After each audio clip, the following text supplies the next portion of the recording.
अस्सलाम वालेकुम दोस्तों, JNMC AMU एलुमनाई क्लब से मैं डॉक्टर मिर्ज़ा वक़ार बेग आपका होस्ट आपको खैर मकदम कहता हूँ। दोस्तों, माई JNMC डेज़ की नई सीरीज़ में आज मेरे एक ऐसे मेहमान हैं जो कि मेरे ख़ास दोस्त, मीडिया ग्रुप के बहुत अहम मेंबर और एक ऐसी शख्सियत जिसने अलीगढ़ से जो लिया, आज उस अलीगढ़ को वापस करने का उनको भी मौका मिला है।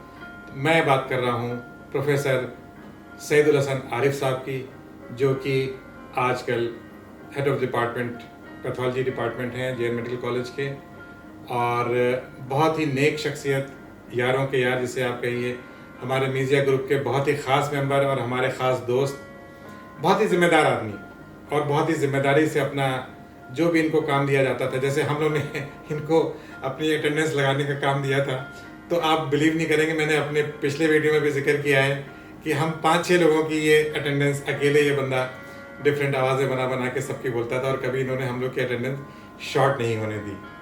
तो माशाल्लाह से आरिफ साहब आज पैथोलॉजी डिपार्टमेंट में प्रोफेसर हैं, आज HOD वहाँ पर हैं। ये अजीब सी मुझे मतलब, क्योंकि हम लोग अलीगढ़ छोड़ के चले गए तो इस चीज़ का वाकई मुझे ये अंदाज़ा नहीं होता कि जिस डिपार्टमेंट में हम लोग पढ़े वहाँ पे हम लोगों ने हंगामा किया, क्लासों से निकाले गए, आज उसी डिपार्टमेंट में आप HOD बन के बैठे हो तो आपको कैसा लगेगा।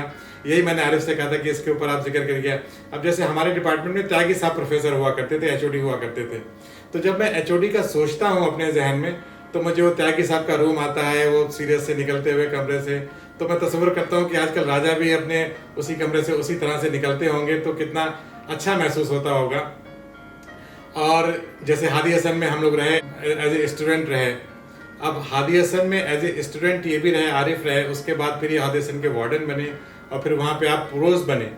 तो जिस हॉस्टल में आप एज ए स्टूडेंट रह रहे हो वहीं पर आप प्रोवोस्ट बन के बैठें तो आपके क्या तासुरात होंगे। यही मैंने इसीलिए आरिफ से कहा था कि भाई आप अपने हॉस्टल के भी थोड़े बहुत हमें बताइए और प्रोवोस्ट बनने के बाद आपने हॉस्टल के लिए क्या क्या किया।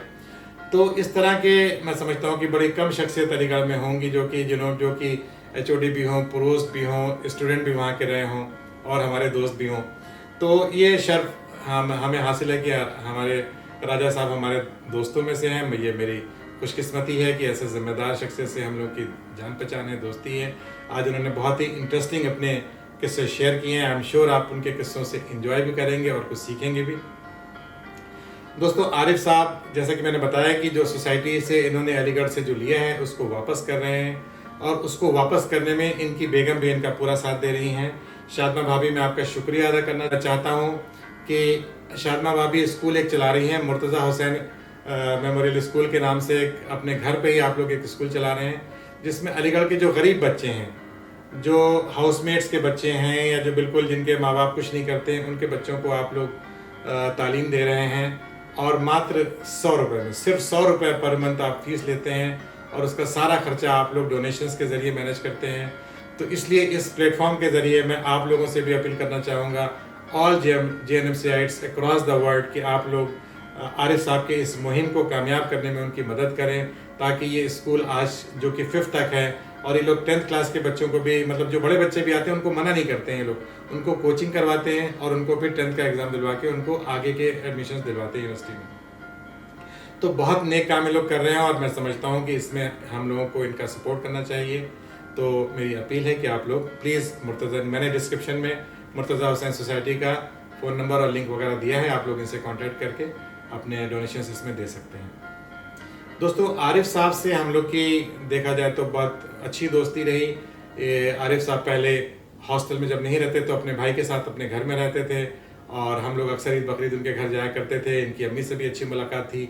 मेरी वालदा जब अलीगढ़ आती थी तो हम लोग उनके घर जाते थे, काफ़ी खाना पीना, और हमारी अम्मी और इनकी अम्मी की भी बड़ी अच्छी ट्यूनिंग रहती थी, बातचीत रहती थी। तो एक दौर गुजर गया, एक यादगार दौर है। अम्मी भी और ये भी जब हमारे घर आते थे तो एज ए मतलब जैसे कि ये कि बेटा बन के ही हम लोग के घर में रहते थे, उठना बैठना खाना बेतकल्लुफ़ी।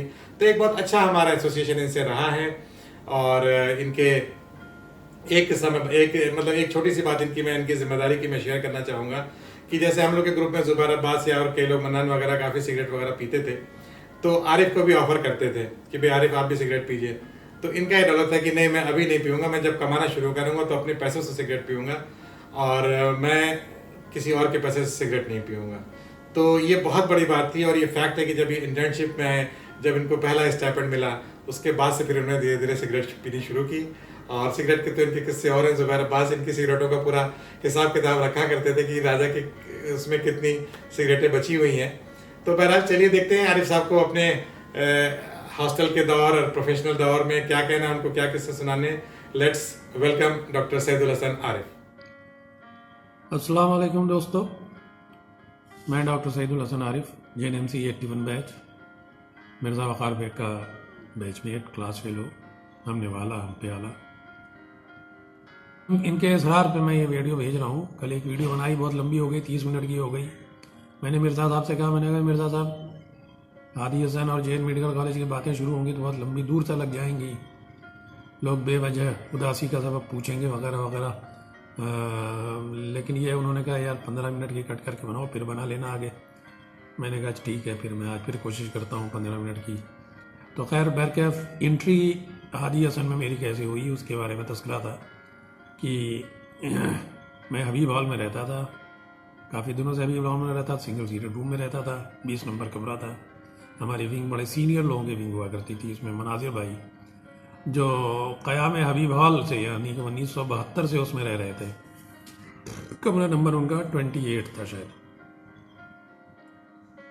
वो भी उसमें रहते थे। और एक दो सीनियर और लॉ के थे, नूरुल्लाह और अबरार साहब, एक जमाल साहब थे इंजीनियरिंग करके MBA कर रहे थे, और भी तारिक जलील साहब PhD कर रहे थे अरबिक में। अब भी मुलाकात हो जाती है कभी कभार उनसे। मनाजिर भाई के साथ बड़े किस्से होते थे, मज़े आते थे, वो अपने वाक़या सुनाते थे, पढ़ने की बहुत ताकीद करते थे। फाइनल ईयर में था तो बहुत हमको उन्होंने मोटिवेट करते थे, ये पढ़ो वो पढ़ो फलाना खैबर कैफ। तो हबीब हॉल से मैं जब हादी हसन आया तो इंटर्नशिप 6 महीना हबीब हॉल से ही की थी। तब PSM की पोस्टिंग थी, कोई प्रॉब्लम नहीं होती थी। लेकिन जब क्लिनिकल पोस्टिंग शुरू हुई थोड़ी दिक्कतें भी आने लगी, और हबीब हॉल के जो और दोस्त अहबाब थे वो भी जाने लगे, चले गए। मनाजिर भाई भी छोड़ के चले गए थे। एक रेहान भाई थे PhD कर रहे थे, वो भी चले गए थे। खैर बार क्या, मैंने भी अपना बढ़िया बिस्तर बांधा, एप्लीकेशन दी हादी हसन में ट्रांसफ़र के लिए, हो गया।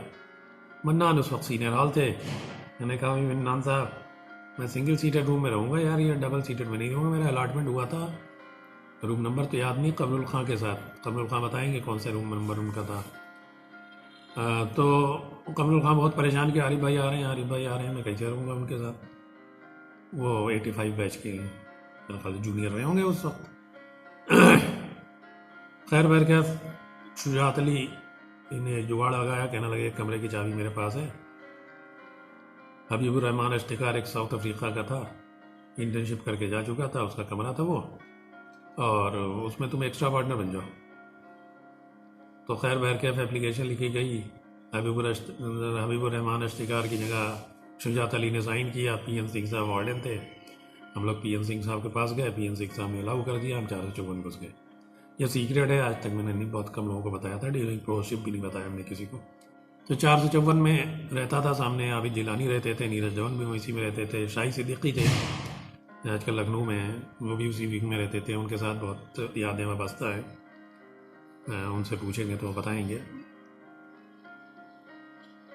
खैर बार क्या, इंटर्नशिप गुजरी, हाउस जॉब गुजरा, बहुत टफ पीरियड हाउस जॉब का था। फिर हम लोग MD का इम्तहान देने के लिए MD में दाखिला हुआ, उस वक्त गुजरते गए। स्पोर्ट्स भी हुआ, स्पोर्ट्स 90 में मैं सेक्रेटरी भी रहा, और स्पोर्ट्स कराया। फिर 91 में इम्तिहान वगैरह में लग गए, पढ़ाई करने लगे, पढ़ते थे, समझ में नहीं आता था कहाँ से पढ़ें, कहाँ से छोड़ें, कहाँ रखें, कहाँ।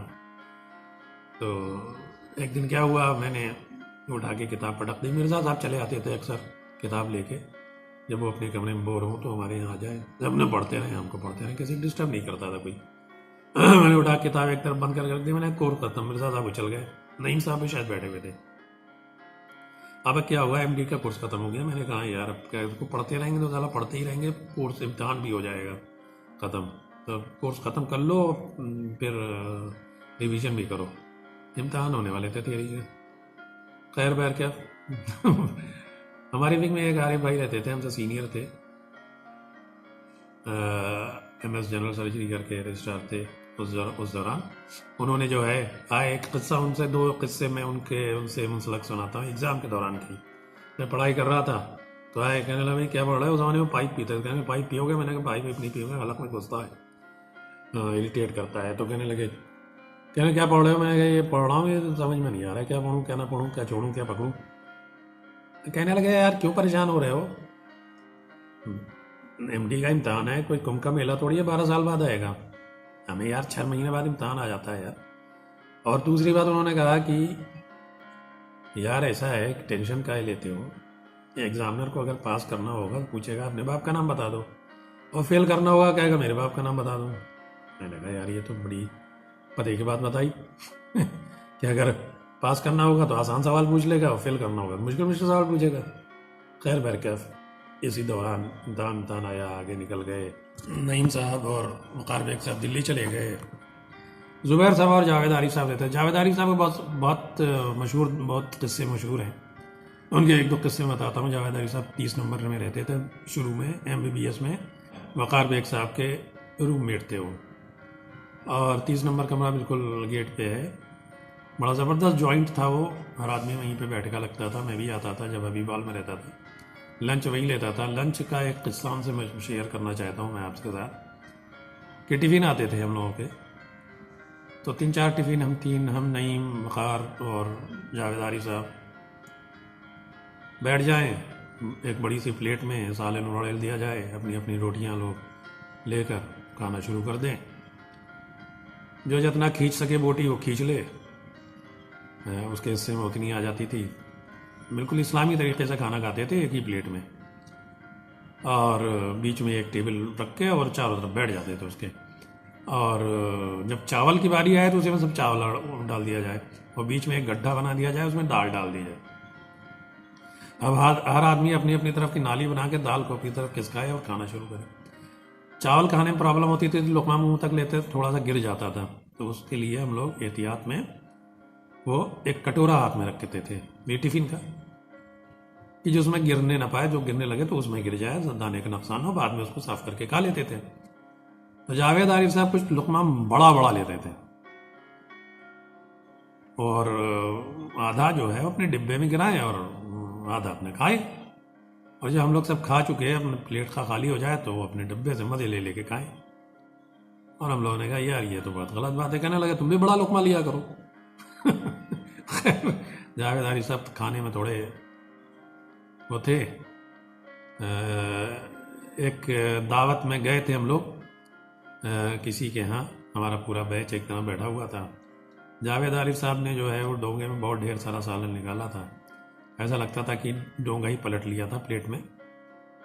तो साहब आए, साहिब खाना जो थे तो बैठ के खाना खा रहे थे, उस ज़माने में खाते थे। NRST में दावत थी किसी जगह, मुझे याद नहीं कौन सा थे, साहिब खाना कौन थे। खैर बैर क्या हुआ, अरे भाई आप फ़ोटो खींचो, इन लोगों की, ऐसे लोग तो बहुत कम आते हैं। और पता नहीं वो इशारा जावेद भाई की तरफ था या हम सब की तरफ था। खैर बैर क्या, जावेद भाई अपनी प्लेट को यूँ ढाँक लिए कि हमारी फ़ोटो प्लेट किनारे जावेद आरिफ साहब हमारी शादी में जो है वो आए, तो गुलत्थी थी, हांडिया में गुलत्थी उस ज़माने में बनती थी, अब नहीं बनती है, मिट्टी के हांडी में गुलत्थी को बर्फ़ में ठंडा किया जाता था। तो एक हंडिया आके रखी गई, जावेद भाई थोड़ा देर में आए थे, खाना खा रहे थे बारात में। तो अब गुलत्थी खाने का कहने लगे अरे यार इसको कैसे खाया जाए, तो किसी ने कहा अरे इसी में खा जाइए आरिफ भाई, तो चम्मच से उसी में पूरी डुबिया पूरी हंडिया खा गए वो खैर जावेद भाई के साथ बहुत से किस्से वाबस्ता हैं। शुक्रिया राजा, ये तो बड़ा इंटरेस्टिंग किस्सा आपने याद दिलाया। 30 नंबर कमरा हम लोग का अड्डा हुआ करता था। लंच हम लोग जब मेल कॉलेज से आते थे तो सबके टिफ़िन आ जाते थे, और जैसा कि आपने बड़े अच्छे से बयान किया कि हम लोग सब खाते थे, और हमारे जावेद भाई खाने के शौकीन आदमी थे। इट वॉज ए वंडरफुल, बहुत अच्छा लगता था। मैं होता था उसमें, नईम होते थे, मन्नान, इब्ने, कमरुल हक बेग, आबिद जिलानी, जावेद आरिफ, ये सब हम लोग बैठ के सब एक साथ पूरा लंच किया करते थे। और तरीका वही था कि एक प्लेट में सबका खाना डाल दिया था, और उसमें सब लोग अपनी अपनी बोटियाँ, अटैक ऑन बोटी चलता था, और सब लोग बोटी पे अटैक कर करके अपना अपना हिस्सा खाया करते थे। फार्माकोलॉजी का मैं एक किस्सा अपना और शेयर कर दूं। कि हम लोग की वही राहत साहब की क्लास चल रही थी और हम लोग बैठे हुए थे। जैसे मैंने बताया ना कि हम लोग के क्लास में कुछ ना कुछ शर होता रहता था क्लास में। तो किसी ने कुछ शैतानी करी होगी, मोस्ट प्रॉब्ली मुझे लगता है नईम साहब ने करी होगी। और फिर उन्होंने देखा और हम लोग लाइन से बैठे हुए थे, लास्ट 2 बेंचेस पे हम लोग बैठे हुए थे। तो सबसे पहले तो उन्होंने यही कहा कि आरिफ साहब आप तशरीफ़ ले जाइए क्लास से। तो बहरहाल आरिफ साहब थोड़े उन्होंने मुंह बनाया और उठ के क्लास से चले गए। फिर थोड़ी देर बाद हंगामा हुआ, तो जब एक आदमी निकल गया तो फिर उन्होंने कहा मन्नान साहब आप भी तशरीफ़ ले जाइए। तो थोड़ी देर में उन्होंने मन्नान को भी क्लास से निकाल दिया, थोड़ी देर बाद नईम को भी निकाल दिया। अब मैं बचा अकेले, तो मैंने उनसे कहा कि सर मुझे क्यों छोड़ दिया, मुझे भी निकाल दीजिए। बोले आप भी तशरीफ़ ले जाइए। तो हम भी बाहर निकल के हम लोग चारों लोग गए, अपने आराम से बैठ के कैंटीन में खाया पिया। तो दैट वाज रियली फन। तो ये बड़े इंटरेस्टिंग किस्से थे। बहुत इसी तरह के और इंटरेस्टिंग किस्से हैं जो कि मैं आपसे बीच बीच में अपनी इस सीरीज़ के दौरान शेयर करता रहूँगा। आरिफ साहब के बारे में बताऊँ कि जो अलीगढ़ में जो जे मेडिकल कॉलेज में जो ब्लड बैंक की जो सारा इम्प्रूवमेंट हुआ है वो इन्हीं की मेहनत से हुआ है। इन्होंने पीजीआई में आके इसकी ट्रेनिंग ली और फिर जो कंपोनेंट सर्विसेज शुरू की गई कि एफएफपी भी वहाँ मिलने लगा, क्रायो भी मिलने लगा, आपका पैक सेल ट्रांसफ्यूजन वगैरह ये सब जो शुरू हुआ है ये सब आरिफ साहब की मेहनत से शुरू हुआ। 2010 में जे मेडिकल कॉलेज के ब्लड बैंक ने कंपोनेंट सर्विसेज शुरू की थी और ये मुझे खुशी है और मुझे फ़ख्र है इस बात का कि उसमें हमारे बैच में डॉक्टर सईदुल हसन आरिफ का बहुत बड़ा कंट्रीब्यूशन है। तो आइए देखते हैं आरिफ को अपने हादी हसन के बारे में और अपने पैथोलॉजी डिपार्टमेंट के बारे में क्या कहना है। Let's listen to him. अब थोड़ा प्रोशिप की बात कर लूँ, क्योंकि हादी हसन के बाद मैं हादी हसन में तीन साल मैंने वार्डनशिप भी की, डाइनिंग हॉल इंचार्ज रहा हादी हसन में मुजम्मिल साहब के साथ 95 से 98 तक। और उस ज़माने में उन्होंने डाइनिंग हॉल का दिया। जब डाइनिंग हॉल मैंने ज्वाइन किया तो वहाँ बहुत डिफिसिट था। खैर बहरकत मैंने अपनी थोड़ी सी कोशिश करके और थोड़ा वो करके डिफिसिट दूर किया और प्रॉफिट में ला दिया। पूरी यूनिवर्सिटी में जो है वो चर्चा, अरे अरे अरे प्रॉफिट में आ गया हादी हसन का हाल और ये वो। खैर बहरकत और बड़ी कोशिश की खाना इम्प्रूव हो, लेकिन आप जानते हैं कि अलीगढ़ में सब कुछ इम्प्रूव हो सकता है, डाइनिंग हॉल का खाना इम्प्रूव नहीं हो सकता। खैर बहरकत मैं यहाँ पे लेक्चरर हुआ, प्रोफेसर हुआ, रीडर हुआ, प्रोफेसर हुआ। 2 दफ़ा मुझे, क्योंकि मैं प्रोशिप मुझे बहुत ही है, मैं जानता था शुरू से ही, जब मैं रहता था तो भी जानता था कि प्रोशिप यार ये है जो है it's not a good job, it's a thankless job. तो पीके अब्दुल अजीज़ साहब के ज़माने में 2010 में मेरे पास ऑफ़र आया, मैंने मना कर दिया।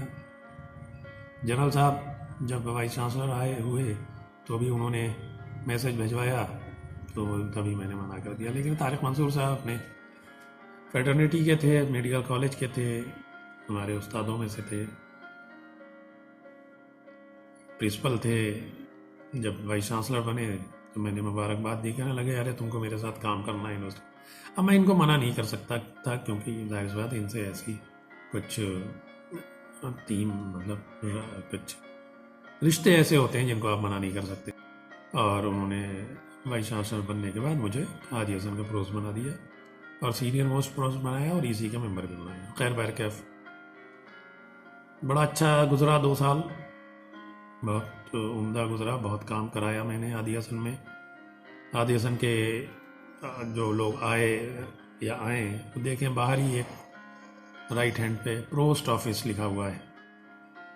वो बिल्डिंग मैंने अपने कोशिशों से बनाई, कोशिश बहुत दिनों से जारी थी। बहुत से पोस्ट कोशिश में रहते थे कि पोस्ट ऑफिस की नई बिल्डिंग बन जाए। पोस्ट ऑफिस पहले हादी हसन के 4 कमरों में हुआ करता था। तो खैर बहरकत मैंने बड़ा उसकी कोशिश करके वो पोस्ट ऑफिस बनवाया, डाइनिंग हॉल का रेनोवेशन कराया।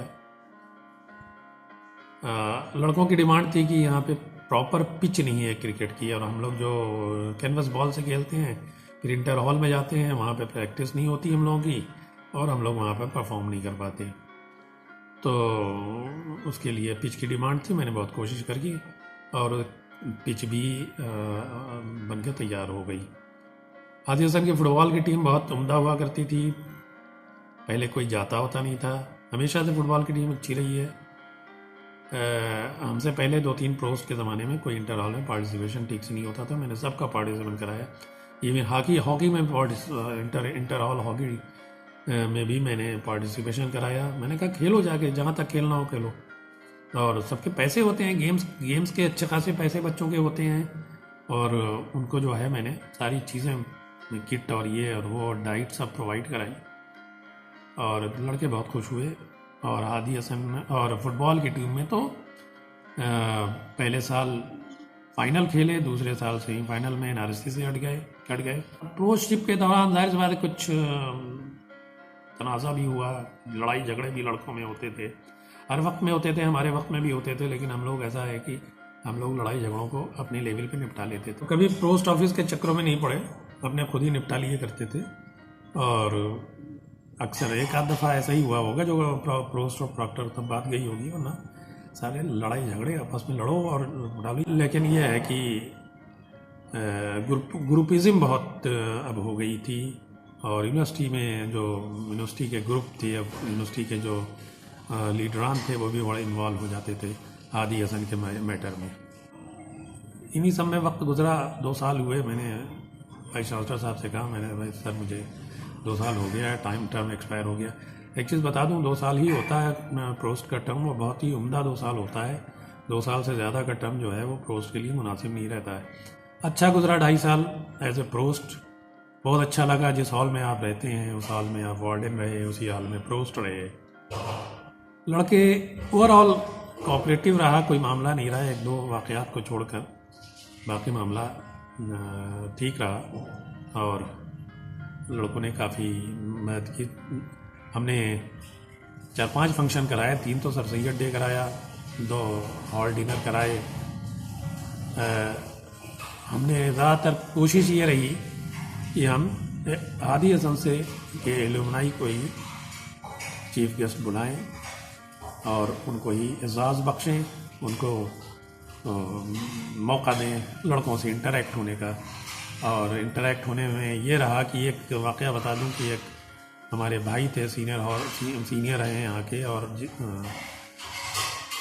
HAL लखनऊ में जनरल मेजर होकर रिटायर हुए, इंजीनियरिंग कॉलेज से बीटेक किया था उन्होंने। उनको एक मरतबा एज ए चीफ गेस्ट उनको सर सैयद डे बुला लिया, तो वो इतने एक्साइटेड थे। वैसे गेस्ट के लिए अलग से टेबल वेबल लगाई गई थी, लेकिन वो इतने एक्साइटेड हुए कि उन्होंने स्टूडेंट के बीच में जाकर खाना, ज़मीन में बैठ कर खाने लगे, जबकि उनके घुटनों में प्रॉब्लम भी थी, बैठे नहीं पाते थे, लेकिन फिर भी वो मैनेज करा। कहने लगे बड़ा मुझे इसी में मज़ा आएगा, मैं यहीं बैठूँगा। पर क्या वक्त गुजरता गया और टूरशिप ख़त्म हुई। मेरे ख्याल से ये 15 मिनट का टाइम पूरा हो गया होगा। आप लोगों की यादें अभी भी बहुत हैं। हमने तो अभी किसी सीनियर के साथ इंटरेक्शन की याद ही नहीं अभी शेयर की। बहुत सी यादें हैं, सभी चचा की यादें हैं। आरिफ भाई की तो एक बात बता दी, और बहुत से और सीनियर थे। ज़ुबैर अब्बास का मैंने तस्करा भी बहुत सी बातें नहीं की ज़ुबैर अब्बास की, उनके साथ बड़ा इंटरेक्शन रहा, काफ़ी दिनों तक वो रहे यहाँ पे हमारे साथ। तो और ख़त्म करता हूँ, इंशाल्लाह आप लोगों को पसंद आएगा ये वीडियो। और इस कोरोना के दौर में पेंडेमिक फैला हुआ है, हम यही दुआ करते हैं कि हम सब सेहतमंद रहें, जहाँ रहें खुश रहें। अल्लाह ताला हम सबको महफूज रखे और अपनी हिफाजत में रखे, हम रखें। आमीन। राजा साहब बहुत बहुत शुक्रिया भाई, आपने मेरे सीरीज़ में अपना वीडियो भेजा, और फैक्ट है कि आपने 2 बार भेजा, एक बार बहुत बड़ा वीडियो हो गया था। ये भी मुझे लग रहा है कि हम लोग का वीडियो काफ़ी बड़ा होगा, बट इसमें बहुत ज़्यादा एडिटिंग की गुंजाइश नहीं है। और आरिफ साहब के बारे में जैसे इन्होंने जिक्र किया कि ये सीना प्रोवोस्ट थे, तो इनके ज़माने में 3 इन्होंने सर सैयद डे कराए, और मैं इनका शुक्रिया करना चाहूँगा कि इन्होंने जो अपना जो सेकंड सर सैयद डे था उसमें मुझे as a guest of honour बुलाया। ये मेरे लिए बहुत इज्जत की बात थी कि जिस हॉस्टल में मैं रहा हूँ वहाँ पर मुझे as a guest of honour बनाया जाए, और मेरे चीफ गेस्ट जो थे डॉक्टर राजकुमार रावल साहब को उन्होंने चीफ गेस्ट बनाया था। तो ये हम लोग के लिए वाकई बहुत फ़ख्र की बात है। हम लोग बड़े इज्जत से गए वहाँ पे, स्टेज पे बैठे हम लोग देखा करते थे अपने ज़माने में, जब हॉल फंक्शन हुआ करता था कि भाई चीफ गेस्ट आ रहे हैं। हमारे ज़माने में एम्बेसडर ऑफ सऊदी अरेबिया आया था चीफ गेस्ट, इब्ने ने उसको बुलाया था। तो आप सोचिए कि उस मकाम पे अगर हम लोग वहाँ जाके बैठे हैं तो शुक्रिया। जैसे मैंने कहा कि राजा यारों के यार हैं, और यारों को किस तरह से मैनेज करना है इनको बखूबी आता है। तो thank you Raja, thank you very much. दोस्तों आप लोगों से मेरी यही गुजारिश है कि आप लोग मेरी इस चैनल को प्लीज़ सब्सक्राइब कीजिए, ताकि जैसे ही मैं ये वीडियो अपलोड करता रहूँगा आप लोग के मेरे वीडियोस मिलते रहेंगे। और इस वीडियो को भी एक लाइक दीजिए, और अपने भी वीडियोस में आपसे फिर रिक्वेस्ट करूँगा कि प्लीज़ रिकॉर्ड करके अपने वीडियोस मुझे सेंड करें, ताकि इस JNMC के पूरे सफ़र में हम लोग साथ साथ चलें और मिलजुल के इस पूरे सफ़र को एंजॉय करें। अगले वीडियो में इंशाल्लाह आप सबसे फिर मुलाकात होगी। अपने होस्ट मिर्ज़ा वक़ार को इजाज़त दीजिए। बाय बाय, टेक केयर, खुदा हाफिज़।